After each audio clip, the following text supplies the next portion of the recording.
Kisah Karun orang terkaya zaman Nabi Musa AS. Mungkin Anda sudah sering mendengar istilah harta karun. Istilah harta karun sudah sering sekali diperbincangkan kebanyakan orang. Namun di balik istilah tersebut, apakah Anda tahu asal-usul istilah harta karun tersebut? Istilah harta karun ini sebenarnya diambil dari nama seorang sepupu Nabi Musa AS. Yang mana pada zaman tersebut dikisahkan tentang Nabi Musa yang memberikan informasi tentang kewajiban membayar zakat. Korun atau Karun adalah sepupu Nabi Musa AS, anak dari Yasar, adik kandung Imran ayah Musa. Baik Musa maupun Karun masih keturunan Yakub AS karena keduanya merupakan cucu dari Kuhas putra Lewi. Lewi bersaudara dengan Yusuf AS, anak dari Yakub, hanya berbeda ibu. Silsilah lengkapnya adalah Karun bin Yasar bin Kahit, Kuhas bin Lewi bin Yakub bin Ishak bin Ibrahim. Awal kehidupan Karun sangatlah miskin dan memiliki banyak anak. Sehingga pada suatu kesempatan ia meminta Musa untuk mendoakannya kepada Allah. Yang ia pinta adalah kekayaan harta benda dan permintaan tersebut dikabulkan oleh Allah.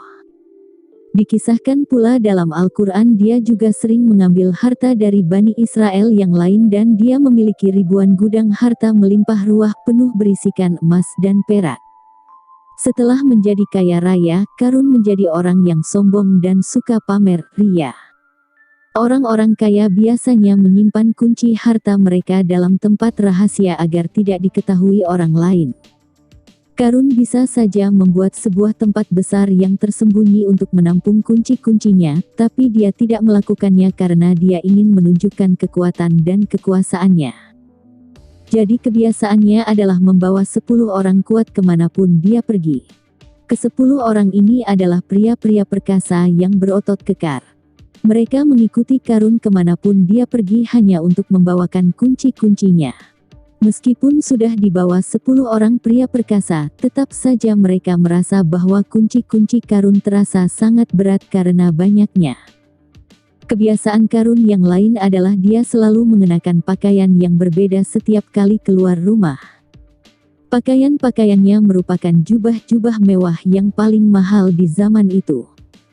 Dia juga punya banyak kuda, punya tentara pribadi, punya bodyguard, punya banyak istana, dan harta benda. Tidak terhitung jumlah kekayaan yang diberikan Allah kepadanya. Karun juga bisa memainkan orang-orang, dia bisa melakukan apapun karena punya kekuatan. Firaun adalah teman baik Karun. Jika ada seseorang yang punya masalah dengannya, Karun tinggal memberitahu Firaun maka habislah orang itu. Dia bisa membuat seseorang menjadi budak jika dia mau. Jadi tak seorang pun berani dengan Karun. Dia adalah seorang tiran yang dijadikan Allah sebagai contoh di dalam Al-Quran.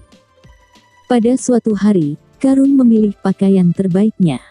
Kemudian dia pergi ke pekarangan istananya yang luas dan dia berjalan-jalan sambil memilih-milih kudanya. Akhirnya pandangannya tertuju ke salah satu kuda miliknya sembari tangannya menunjuk. Dia berkata kepada pelayannya, kuda itu yang di sana. Kuda yang memiliki bulu paling putih. Aku ingin menaiki kuda itu sekarang. Mereka menghias kuda itu dengan berbagai macam pernak-pernik. Andaikan orang-orang di jalan melihat kuda putih itu, tentu mereka akan terkagum-kagum melihatnya. Jadi dia menaiki kuda putih itu dan berkata, "Tentara-tentaraku, datanglah kemari." Kemudian dia menunjuk tentara-tentara terbaiknya. Lalu tentara-tentara itu berbaris mengikutinya dari belakang. Kemudian dia menunjuk 10 orang pria kekarnya dan berkata, "Bawalah semua harta-hartaku.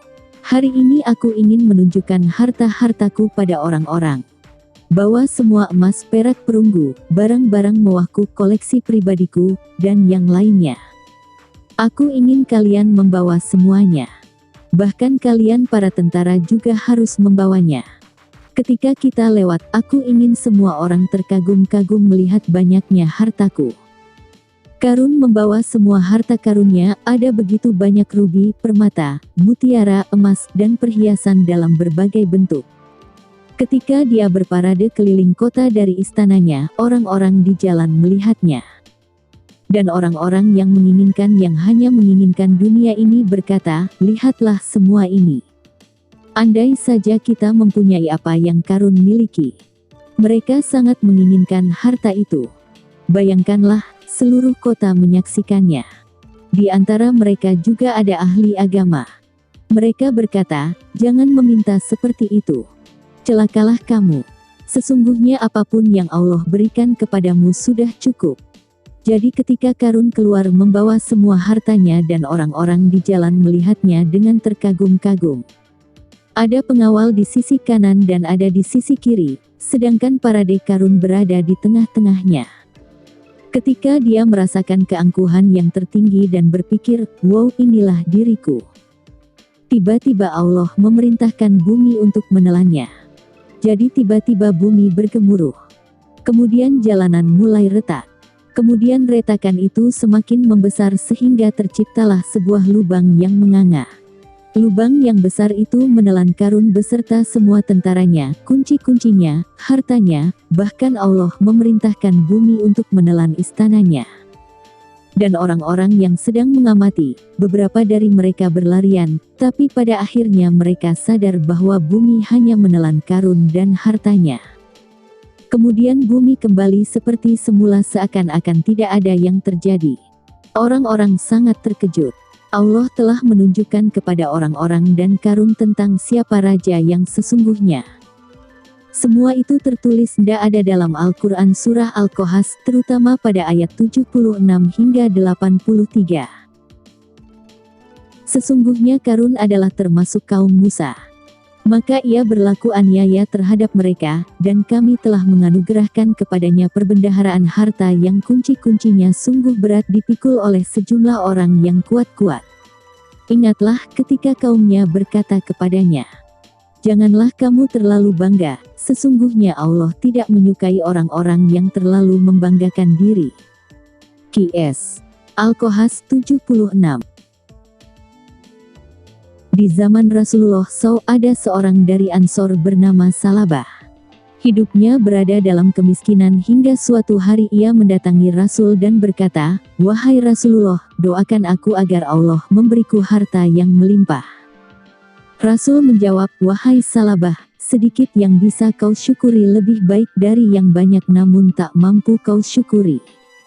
Bukankah kau memiliki suri tauladan dari Rasulullah yang tidak hidup dengan harta berlimpah? Demi zat yang jiwaku berada di tangannya, jika aku menginginkan gunung berubah menjadi emas dan perak maka semua itu akan terjadi. Mendengar itu Salabah pulang ke rumahnya. Namun tak berapa lama ia kembali datang dan berkata, wahai Rasulullah, mohonkan kepada Allah agar memberiku harta yang melimpah. Demi zat yang mengutusmu dengan kebenaran, jika Allah memberiku harta yang melimpah kan kuberikan hak orang-orang yang membutuhkan. Akhirnya Rasul pun mendoakan orang ini, ya Allah, berilah Salabah harta yang melimpah. Waktu pun berlalu. Tak berselang lama dari doa itu, ia mulai memiliki satu kambing. Perlahan dari satu kambing itu semakin berkembang dan berkembang hingga ia menjadi juragan kambing di Madinah. Kota ini pun menjadi sesak dan tak mampu menampung ternak miliknya. Akhirnya ia mengembangkan ternaknya di sebuah lembah di luar kota Madinah. Kambingnya semakin banyak hingga ia semakin jauh dari kota Nabi ini. Pada akhirnya, ia tak lagi ikut sholat berjamaah ataupun sholat Jumat di masjid karena sibuk mengurus binatang ternak miliknya. Rasul pun mengutus seorang untuk mengambil hak zakat darinya. Sungguh keterlaluan. Ternyata ia enggan memberi hak orang lain bahkan menghina orang yang diutus oleh Rasulullah. Padahal sebelumnya ia telah berjanji untuk memberi hak orang-orang miskin. Rasul pun bersabda, sungguh celaka Salabah. Sungguh celaka ia. Lalu turunlah ayat mengenai hal ini. Dan di antara mereka ada orang yang telah berjanji kepada Allah. Sesungguhnya jika Allah memberikan sebagian dari karunia-Nya kepada kami, niscaya kami akan bersedekah dan niscaya kami termasuk orang-orang yang saleh. Ketika Allah memberikan kepada mereka sebagian dari karunia-Nya, mereka menjadi kikir dan berpaling, dan selalu menentang kebenaran. Qs. At-Taubah 75-76. Dan pelajaran berharga dari kisah ini adalah, jangan pernah menawar nasihat Rasulullah. Sejak awal Rasul telah menasihati Salabah bahwa sedikit yang bisa disyukuri lebih baik dari yang banyak namun tak mampu disyukuri. Kata-kata ini sudah menjadi isyarat bahwa kekayaan tidak akan membuat Salabah lebih baik. Penyesalan Salabah dengan meraupkan debu ke kepalanya setelah zakatnya ditolak Rasulullah SAW lantaran mengusir petugas pemungut zakat. Rasulullah SAW bersabda, "Ini adalah balasan amal perbuatanmu. Aku telah memerintahkannya kepadamu, tetapi kamu tidak menaatinya." Setelah Rasulullah SAW menolak zakatnya, maka Salabah kembali ke rumahnya, dan Rasulullah SAW wafat tanpa menerima suatu zakat pun darinya. Kemudian Salabah datang kepada Abu Bakar ketika menjadi khalifah, lalu berkata kepadanya, "Sesungguhnya engkau telah mengetahui kedudukanku di sisi Rasulullah dan kedudukanku di kalangan orang-orang Ansar, maka terimalah zakatku ini." Abu Bakar berkata, "Rasulullah SAW tidak mau menerimanya darimu, lalu bagaimana aku mau menerimanya darimu?" Abu Bakar menolak dan tidak mau menerimanya. Dan Abu Bakar wafat tanpa mau menerima zakat darinya. Ketika Umar menjadi khalifah, Salabah datang kepadanya dan berkata, "Wahai Amirul Mukminin, terimalah zakatku ini." Tetapi Khalifah Umar menjawab, "Rasulullah SAW tidak mau menerimanya, demikian pula Abu Bakar. Lalu bagaimana aku dapat menerimanya?" Khalifah Umar wafat tanpa mau menerimanya. Di saat Utsman menjabat sebagai khalifah, Salabah datang kepadanya dan berkata, "Terimalah zakatku ini." Khalifah Utsman menjawab, "Rasulullah SAW tidak mau menerimanya, begitu pula Abu Bakar dan Umar, maka mana mungkin aku dapat menerimanya darimu?" Khalifah Utsman tidak mau menerima zakatnya pula, dan akhirnya Salabah mati di masa pemerintahan Khalifah Utsman. Firman Allah SWT, "Karena mereka telah memungkiri terhadap Allah apa yang telah mereka ikrarkan kepadanya." At-Taubah 77. Dari ayat tersebut, Mufasir Ibnu Katsir menerangkan bahwa Allah menimbulkan kemunafikan dalam hati mereka karena mereka telah mengingkari janjinya dan berdusta.